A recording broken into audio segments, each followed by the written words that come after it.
Le tribunal de la télé vous est présenté par bonplan365.com. Chaque jour, un nouveau bon plan sur le site des bonnes affaires et des bons plans. Et Télé-Réalité TV, la première chaîne de télévision entièrement consacrée à la télé-réalité. Et par la masterclass VGS Télévision, la formation audiovisuelle pour bosser à la télé.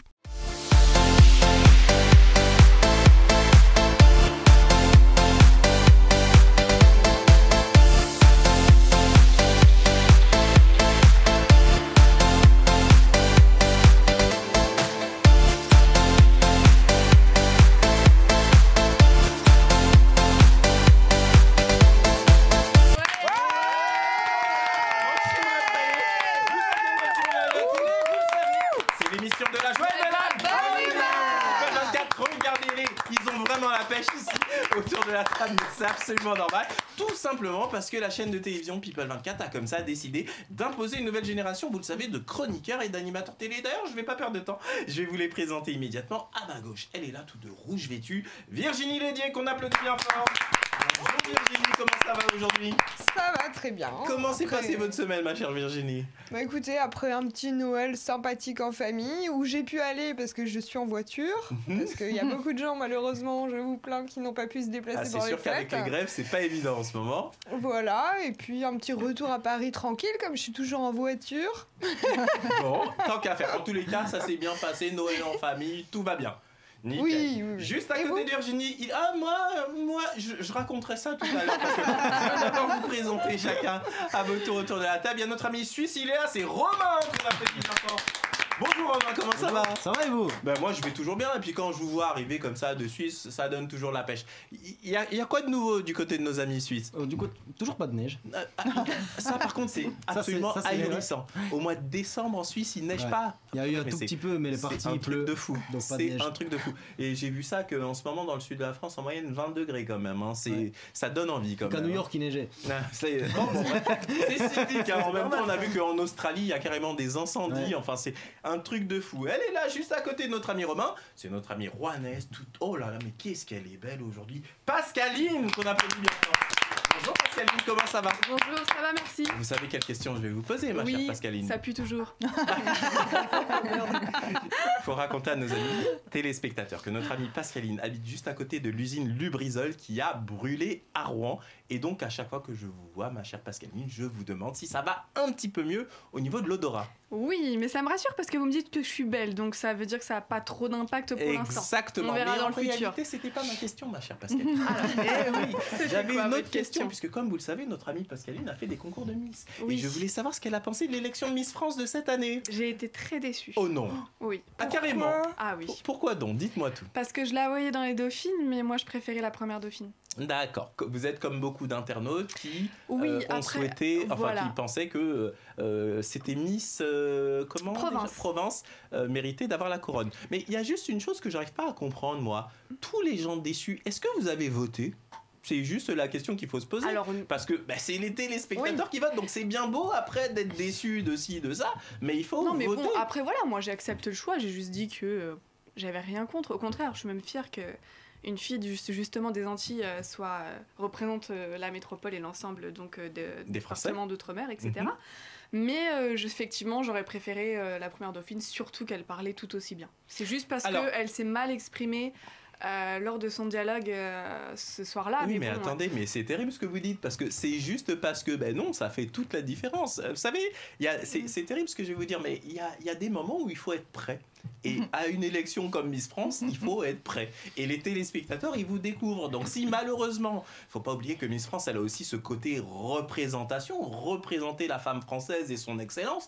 Et donc si la personne ne sait pas s'exprimer, même si elle est hyper jolie, désolé, mais moi je comprends quand même le choix des téléspectateurs. Puis honnêtement, moi je la trouve très belle cette Miss Guadeloupe. Donc je vous applaudis parce que je trouve que c'était une très belle élection et les personnes déçues, il faut penser à voter tout simplement. De l'autre côté de la table, elle est là, c'est notre amie Rachida qu'on applaudit bien fort.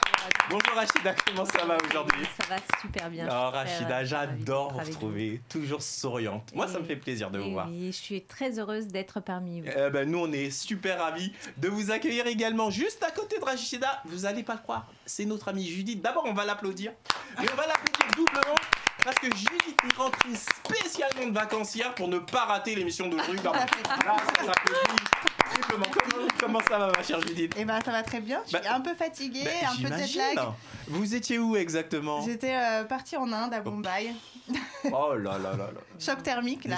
Ah ouais, non, mais c'est un truc de fou. Il faisait combien de degrés là-bas en ce moment? Je dis Bombay, moi. 31. 31 degrés. Waouh, non, mais ça a dû 31 vous faire trop bizarre là. Ah oui, horrible. Non, mais c'est. Ouais, vous avez vu que. Ça fait quoi là? On a pratiquement 15 degrés de différence.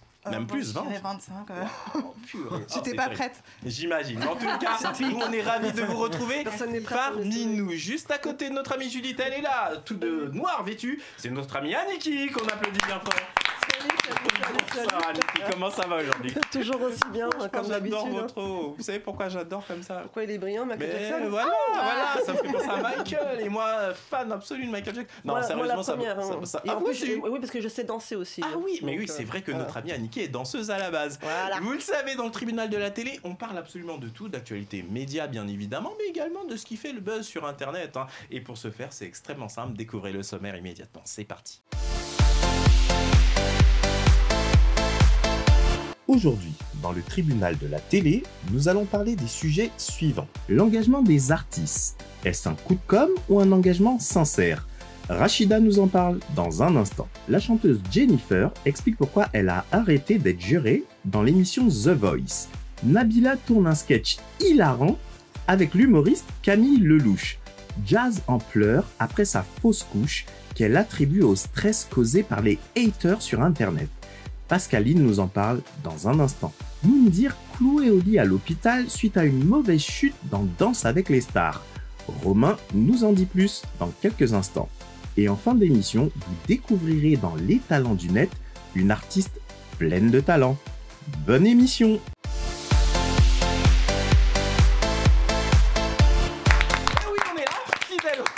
Vous êtes bien dans le tribunal de la télé. On donne la parole immédiatement à notre amie Rachida. Rachida, de quoi voulez-nous parler? Eh bien, figurez-vous que les people s'impliquent sur la réforme des retraites avec d'un côté les humoristes Jean-Marie Bigard et Patrick Sébastien qui soutiennent la retraite à répartition et de l'autre Charlotte de Turckheim qui s'en prend aux Parisiens en les insultant de merde. Car il ne s'oppose pas aux grévistes et notamment aux gens de la SNCF et de la RATP. D'accord, ah oui, donc alors moi j'avais entendu parler effectivement de ces people qui ont décidé de soutenir les grévistes en faisant un appel aux dons pour justement aider les personnes qui faisaient grève. Mais effectivement, je n'avais pas entendu parler de ce coup de gueule de Charlotte de Turckheim qui, de manière inverse, elle... On regarde, c'est parti. Ah, il y a une petite vidéo. Eh bon, on regarde, c'est parti. Vous êtes lamentable. De quoi? Mais vous êtes vraiment des merdes. Ah, mais qu'est-ce qu'on a fait? Mais vous vous rendez compte, vous êtes des moutons, ma parole. Mais rebellez-vous un peu quand même. Mais pourquoi? Parce que moi qui habite la province, mais comment vous pouvez supporter ça quand même? Vous marchez des kilomètres, vous êtes sous la pluie comme ça. Vous vous êtes tapé les gilets jaunes, les grévistes. Mais vous êtes passé dans les métros. Mais rebellez-vous. Rebellez, on se prend des flashballs dans les yeux. Je ne sais pas, faites quelque chose, réveillez-vous quand même. C'est quand même, je sais pas, aller dans la rue, gueuler. Avec l'essor des nouvelles technologies, on peut se demander si on ne contraint pas les artistes à se coller à l'actualité, à être dans l'immédiateté. Et donc, ces œuvres ou alors des propos qui sont émis par les éditorialistes, certains chroniqueurs aussi, n'appartiennent pas plus à la communication politique qu'aux œuvres artistiques, qu'à la création artistique. Alors attention Rachida, j'entends ce que vous dites, mais après tout, un artiste, il vit dans la société, il fait aussi partie de la société, et donc par conséquent, il peut aussi avoir son opinion et son droit de penser. Pourquoi est-ce que je souligne ça? C'est qu'effectivement, avant les réseaux sociaux, on entendait un petit peu moins les artistes, parce que quand ils venaient à la télévision, dans un média, ils étaient là surtout pour assurer leur promotion. Et donc, il y a aussi ce phénomène où les artistes ne veulent pas vraiment prendre parti pour ne pas froisser leur public, pour avoir une image la plus lisse possible. Mais moi, paradoxalement, je trouve que c'est bien qu'il y ait aussi des artistes qui s'engagent et qui disent clairement ce qu'ils en pensent. Je ne sais pas ce que vous en pensez, Judith. Je suis d'accord, ça me permet déjà de mieux comprendre l'artiste, de plus saisir sa personnalité et de se faire une opinion aussi. D'accord. Est-ce que vous pensez, Aniki, que justement les artistes qui prennent comme ça à partie peuvent aussi perdre du public? L'un des plus connus à qui du jour au lendemain sa carrière s'est arrêtée, c'est Doc Gynéco. Souvenez-vous quand il a soutenu Nicolas Sarkozy en 2007, alors que, bon, on peut pas dire que sa carrière était non plus tip-top, mais il existait dans le monde médiatique et dans le monde de la chanson, parce qu'aujourd'hui il existe toujours dans le monde médiatique, mais plus dans le monde de la chanson, et du jour au lendemain, il a juste oublié que la majorité de son public n'était pas pro-sarkozyste, et du coup, du jour au lendemain, plus de carrière. Qu'est-ce que vous pensez de ça, Annicky? Est-ce que pour vous, un artiste doit rester neutre et ne pas prendre parti? Un artiste, en tant qu'artiste, rester neutre, oui, mais comme on est un être humain et qui payons aussi nos cotisations, nos impôts, on a droit tout de même à la parole. Donc quand on a des choses à penser et à dire, surtout ceux qui le pensent tout bas, bah, nous, on peut être capable de dire les choses tout hautes. Moi, voilà. Je vous applaudis. Moi, je suis assez de ce point de vue-là. En tous les cas, si ça fait débat, n'hésitez pas à réagir sur les réseaux sociaux, à nous dire également ce que vous en pensez. Vous vouliez rajouter quelque chose, ma chère Virginie? Je pense juste qu'on peut donner son avis, mais par contre, il faut le faire avec respect. Et quand même, la façon dont elle a insulté les Parisiens, c'est pas normal. Ah d'accord. Alors, chacun son point de vue. Alors, pour être totalement honnête avec vous, chers amis téléspectateurs, le jour où on enregistre l'émission, vous venez de voir la vidéo, mais nous, on ne l'a pas vue. C'est ce qui explique que je ne la commente pas parce que je ne l'ai pas vue directement. Malheureusement, je ne pourrai la voir qu'après l'émission. Donc, qu'est-ce qu'elle a dit précisément, ma chère? Oui, elle dit que les Parisiens, c'est de la merde. Voilà. Ah oui, d'accord. Pourquoi? Parce que on ne va pas se révolter par rapport aux agents de la RATP, mais elle y va, Elle y va se révolter auprès des agents de la RATP ou de la SNCF ou faire la révolte dans la rue pour les arrêter? En fait, quand vous regardez bien, on parle souvent de la majorité silencieuse lorsqu'on pense manifestation et qu'on pense un certain nombre de choses. Si vous regardez bien, l'opinion publique continue à soutenir ce mouvement de grève, même si on sent que ça commence à s'effriter. Moi, si vous voulez, la seule chose qui me surprend, c'est que 9% de grévistes à la SNCF suffisent à paralyser l'économie française, à arrêter le pays. Moi, ça me paraît quand même énorme. Mon cher Romain, vous vouliez préciser quelque chose? Préciser, non, je voulais juste demander quelque chose. Si cette dame, elle venait de Paris? Elle est parisienne? Oui, en fait, c'est une actrice très connue en France qui s'appelle donc Charlotte de Turckheim et qui a pris donc parti. En tous les cas, chers amis téléspectateurs, vous le savez, pour réagir, c'est extrêmement simple. Vous allez du côté du site internet de la chaîne à l'adresse www.people24.tv. Vous sélectionnez dans la rubrique programme le tribunal de la télé et vous nous dites ce que vous en pensez. Et je vous rappelle que certains d'entre vous, on va bientôt vous inviter à venir débattre avec nous sur le plateau. Immédiatement un jingle et on passe au sujet suivant. Vous êtes bien dans le tribunal de la télé.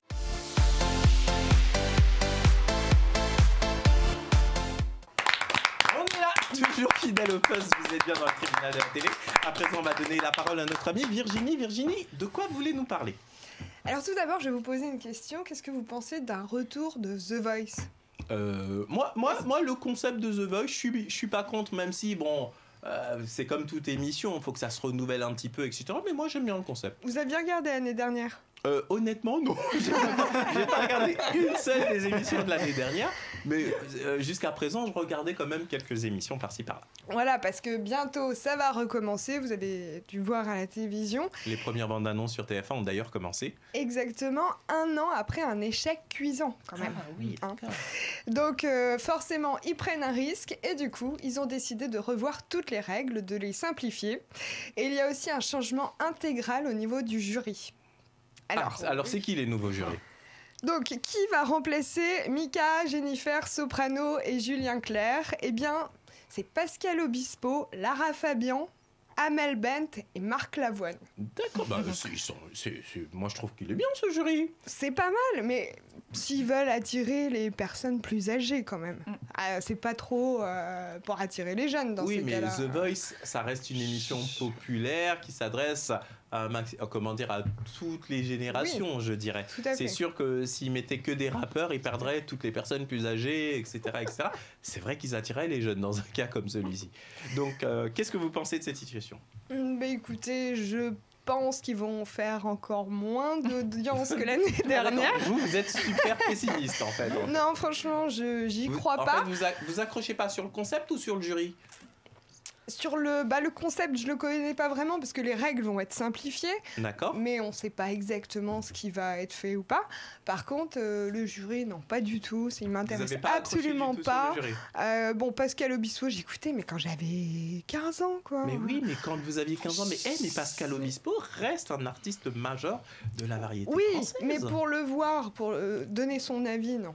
Ben, alors moi c'est marrant parce que au contraire je trouve qu'il est beaucoup plus légitime que beaucoup d'autres qui étaient dans cette émission avant. Je vous rappelle que c'est un auteur, compositeur de talent et qui a participé à la création de beaucoup d'albums d'autres artistes. Donc pour moi, au contraire, s'il y en avait bien un qui est plus légitime que les autres, je pense sincèrement que c'est celui-ci. Je veux juste je finis, on va dire c'est pas de sa faute, hein, c'est juste que c'est du revu et voilà. Et juste Jennifer donc a arrêté, j'ai les raisons de son départ. Dites-nous, pourquoi est-ce qu'elle a arrêté? Bon, moi, personnellement, tout de suite, j'ai pensé, parce qu'il y a une baisse d'audience, donc forcément, ça l'intéresse moins, etc. Et donc, elle arrête, pourquoi? À cause de son rôle de maman, à cause de son rôle dans Le Temps est assassin sur TF1, à cause de ses tournées aussi, suite à son album Nouvelle Page, qui est sorti. Et voilà, forcément, The Voice Kids, elle est débordée. Bon, moi, je pense que ça, c'est la raison officielle.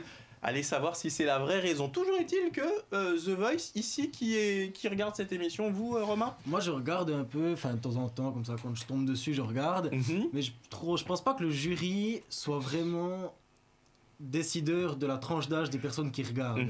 Je pense plutôt que ce soit le type de musique qui passe, des gens, des gens qui présentent. Alors, le jury, ça joue quand même, parce qu'il y a ce côté identification du téléspectateur. C'est sûr que s'il y a un artiste qu'on aime bien dans le jury, on va comme ça, de manière assez naturelle, aller regarder. Mais moi, je pense qu'effectivement, il doit y avoir ce dosage entre le jury et justement les chansons interprétées là-dessus. Je pense que vous avez complètement raison. Ma chère Aniki, vous vouliez rajouter quelque chose? Pour dire juste pourquoi The Voice est en train de se casser la figure, oui, ils font The Voice Kid, ils font The Voice masqué, donc forcément ça va les remplacer les mecs. Ça sera une conclusion, je vous applaudis. Ma chère Aniki, immédiatement c'est la publicité, on se retrouve juste après. Vous êtes bien dans le tribunal de la télé.